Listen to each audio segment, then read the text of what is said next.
আবার দক্ষিণ আমনায় যে তারা, তাদের মধ্যে আবার ভ্যারাইটি আছে। সেখানে আমরা চিন্তামণি তারা, সিদ্ধ জটা তারা, ত্রিজটা তারা, ক্রূর মালিকা, চূড়চণ্ডা, বজ্র তারা, ব্রহ্ম তারা, মণি তারা, নারসিংহী এবং চতুর্বেদোদরী তারা, এদেরকে আমরা পাচ্ছি। নামগুলো থেকেই বোঝা যাচ্ছে তারা সাধনের সঙ্গে ভারতবর্ষের সনাতন যে জ্ঞানের তপস্যা তার অত্যন্ত ঘনিষ্ঠ যোগাযোগ। পূর্ব আমনায় আমরা পাই পর্শতারা, চন্দ্রবর্ণা তারা, চণ্ডঘণ্টা, ঘণ্টিকা, ত্রৈলোক্য বিজয়া তারা, এইরকম বিভিন্ন তারাকে। পশ্চিম আমরায় আমরা পাই উগ্রতারা এবং 84 রকমের হংস তারা।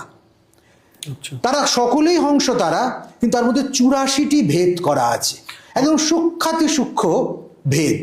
হংস তারা মানে কি তাদের বাহন হংস বা এই? না না না, তাদের বাহন হংস না, এখানে হংস তত্ত্ব।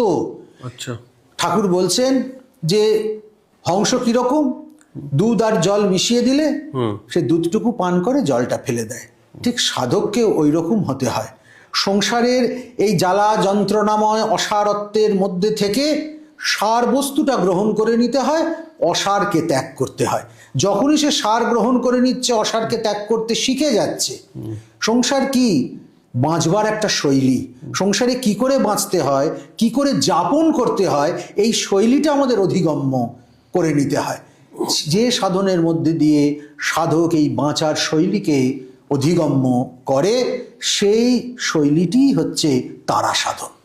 ও তার মানে তারা সাধন করতে বলা হচ্ছে, মানে তাকে একবারও বলা হচ্ছে না তাকে সংসার ছেড়ে সবকিছু পরিত্যাগ করে? একেবারেই তা নয়। হ্যাঁ, সংসার ছেড়ে সে কোথায় যাবে?